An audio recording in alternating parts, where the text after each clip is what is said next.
Buenas tardes. Hoy vamos a iniciar con esta clase que se llama Introducción a los métodos y técnicas didácticos. Todo esto hace referencia a los procesos que el docente va a ocupar durante una clase para que los alumnos puedan aprender. En educación, cualquiera que sea su modalidad, es decir, desde lo más básico, kinder, primaria, secundaria, nivel superior, preparatoria, hasta universidad, la pregunta que se plantea con mayor frecuencia es cómo hacer que los estudiantes aprendan bien. O en su versión tradicional, cómo hacer que los profesores enseñen bien. La cantidad de respuestas que se han dado es inmensa. La literatura educativa, pedagógica, didáctica, psicológica es prueba de ello. Existen incontables paradigmas que pueden ser ocupados. Podemos hablar sobre los paradigmas de la educación del siglo XX, del constructivismo, del positivismo. Es decir, existen un sinfín de paradigmas que pueden ser ocupados. Cualquier lector puede acudir a estos escritos que en general son buenos en dar referencias de las diferentes propuestas que se presentan como maneras eficaces de lograr una buena enseñanza en los profesores o un buen aprendizaje en los alumnos. Desde esta perspectiva, no se considera relevante preguntar las estrategias porque ya se conocen. Los métodos, las técnicas, a veces también llamadas modelos, paradigmas o sistemas. Nuestro intento es más bien establecer algunas definiciones y distinciones que pueden contribuir a interpretar con mayor eficacia y claridad la literatura sobre esos diferentes modos que se proponen para lograr que los profesores enseñen mejor o que los estudiantes aprendan de la misma manera. Es decir, ya conocemos cuáles son estos paradigmas. Entonces, ¿qué métodos y qué técnicas vamos a elegir de cada uno de ellos? Vamos a ser un poco eclecticistas para impartir nuestra clase.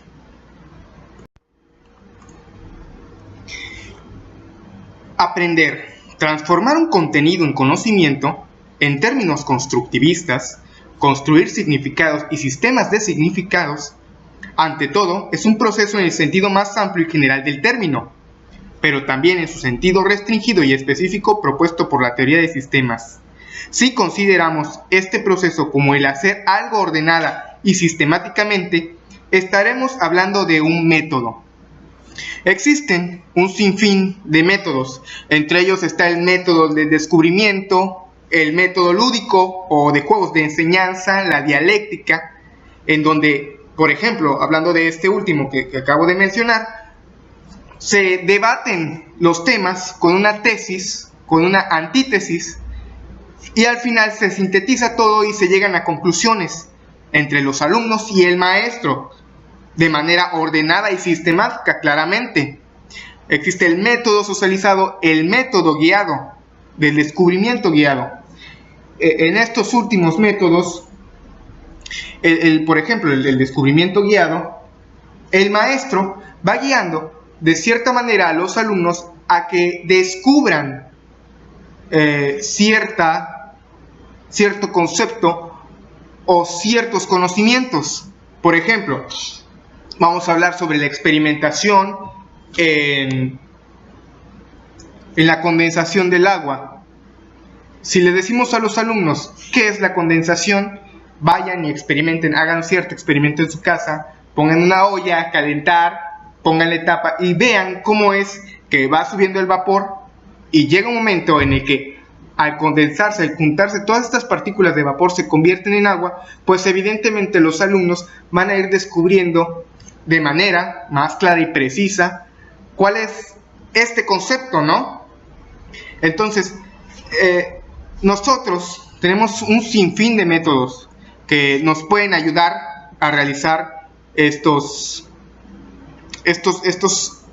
proceso de enseñanza-aprendizaje. Desde esta perspectiva, diremos que hay métodos de aprendizaje o de enseñanza, si se quiere. Si consideramos este proceso como el hacer algo utilizando un conjunto de procedimientos y recursos en relación con los detalles prácticos o formales, estaremos hablando de una técnica. Desde esta perspectiva decimos que hay técnicas de aprendizaje o de enseñanza. Tanto método como técnica se refieren al proceso de aprender. El aprender, pues, es un proceso que puede verse, cuando está operando, como método o como técnicas. El método y la técnica son el mismo proceso en operación, visto únicamente desde diferente ángulo. Esta es una primera diferencia que consideramos importante establecer. La estrategia no es el proceso en operación, es el proceso en la fase de diseño o planeación.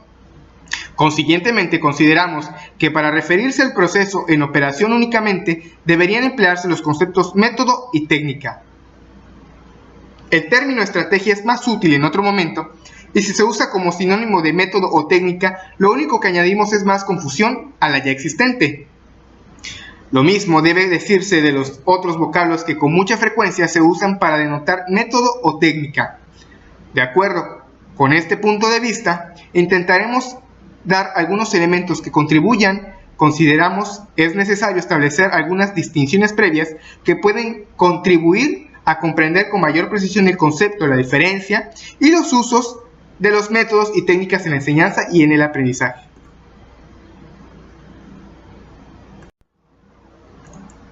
La teoría. Y en este concepto incluimos los resultados de la reflexión, de la investigación y de la experiencia. Es, en términos sencillos, un conjunto de explicaciones sistemáticas y razonadas sobre un fenómeno. Si este fenómeno es el aprendizaje, entonces hablamos de una teoría del aprendizaje. Un aspecto importante de toda teoría implica es un conjunto de postulados, leyes, normas o principios. En nuestro caso preferimos simplemente el término principio. Los principios pueden verse desde dos perspectivas: como parte de la teoría o como derivación de la teoría. Nosotros vemos los principios como derivación de esta. La teoría explica el fenómeno.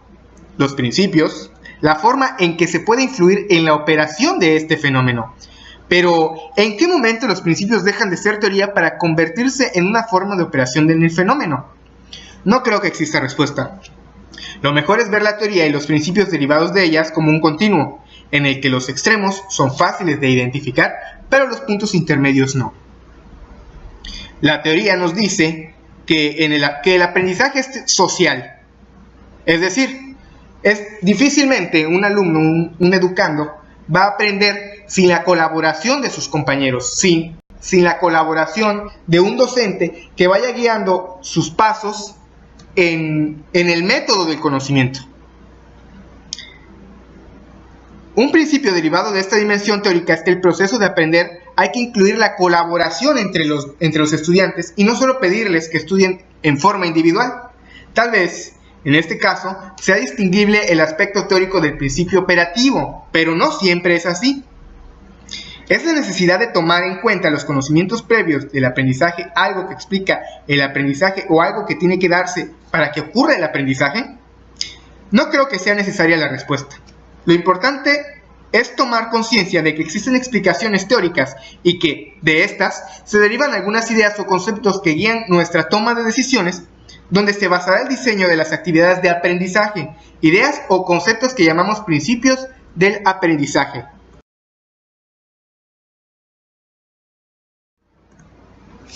El caso es similar entre principios de aprendizaje y estrategia metodológica o simplemente estrategia.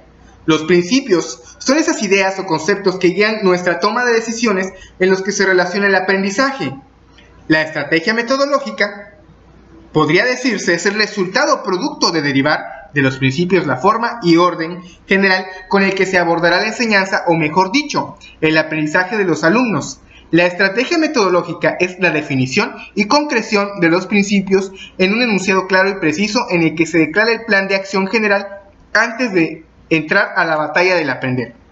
Ahora bien, vamos a poner unos pequeños ejemplos de estrategias de aprendizaje. Entre ellos podemos encontrar el aprendizaje autónomo, el aprendizaje activo, el colaborativo y el aprendizaje situado. Ahora bien, vamos a explicar el aprendizaje autónomo y el colaborativo porque puesto que estos son los que más se ocupan dentro de las aulas de clases, y vamos a explicar el primero. El aprendizaje autónomo es en el que el estudiante deberá buscar la información necesaria para la clase, analizarla, generar soluciones a las situaciones planteadas, sacar conclusiones y establecer qué tanto aprendió. Ahora bien, en el aprendizaje colaborativo, los estudiantes organizados en equipos de trabajo deben resolver cierta situación. Para ello deben valerse de las diferentes habilidades que tiene cada uno. En este proceso debe surgir un líder, quien deberá organizar las habilidades de sus compañeros para dar solución efectiva a la situación planteada. Los principios son las ideas o conceptos que guían la forma de decisiones en el desarrollo, diseño, implementación y evaluación de los procesos y las actividades del aprendizaje.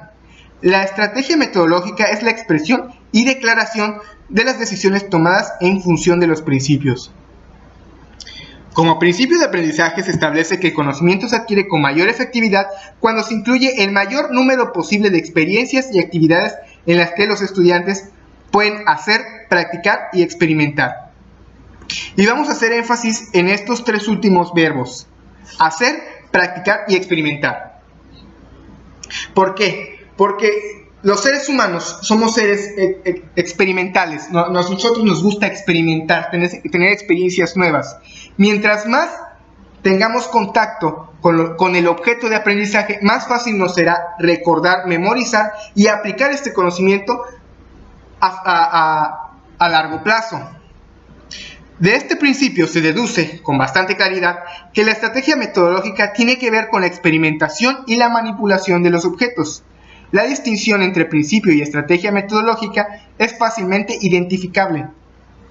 Sin embargo, hay un principio que establece que el aprendizaje es más efectivo cuando se incluyen experiencias del mundo real y con sentido para los estudiantes, y cuando se presentan problemas auténticos relacionados con la realidad del entorno. A veces, cuando nosotros encontramos, por ejemplo, problemas de matemáticas en la que el problema se plantea como una situación real, en la que, por ejemplo, Pepito va a la tienda, tiene que comprar, tiene que saber cuánto va a gastar, bla, bla, bla, pues es más fácil para los alumnos comprender y aprender un concepto o un conjunto de conceptos cuando le ven una practicidad a este conocimiento. Una aclaración sobre el término estrategia metodológica: en la mayor parte de los casos se habla de metodología más que de estrategia metodológica. Nosotros consideramos que el término estrategia por sí solo sería suficiente para explicar ese momento en que, a partir de unos principios, establecemos el plan general que ha de guiar las operaciones y acciones en el campo o espacio donde se librará la batalla de la enseñanza y del aprendizaje. El término metodología es equívoco.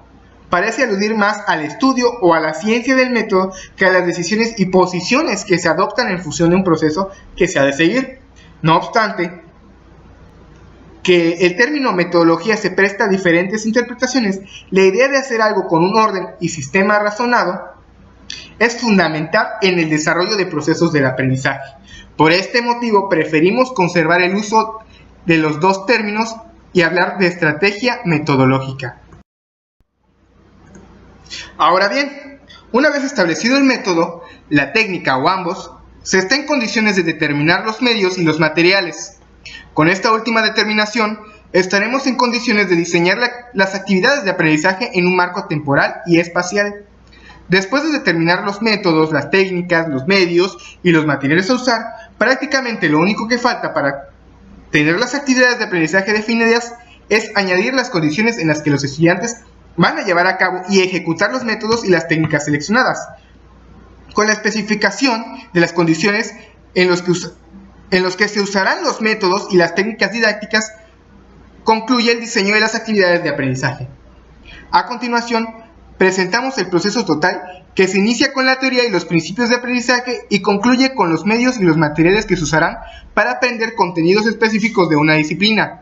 Si a este proceso añadimos las condiciones de operación, tendremos las actividades de aprendizaje con las que los estudiantes intentarán aprender, transformar los contenidos concretos en conocimientos propios, construir significados y sistemas de significados. En primera instancia tenemos la teoría del conocimiento y del aprendizaje, después los principios del aprendizaje, la estrategia metodológica que vamos a seguir el método, la técnica y para finalizar tenemos los medios y los materiales que ocuparán los alumnos durante nuestras clases para que así, entonces, en conclusión, puedan obtener el conocimiento que queremos enseñarles.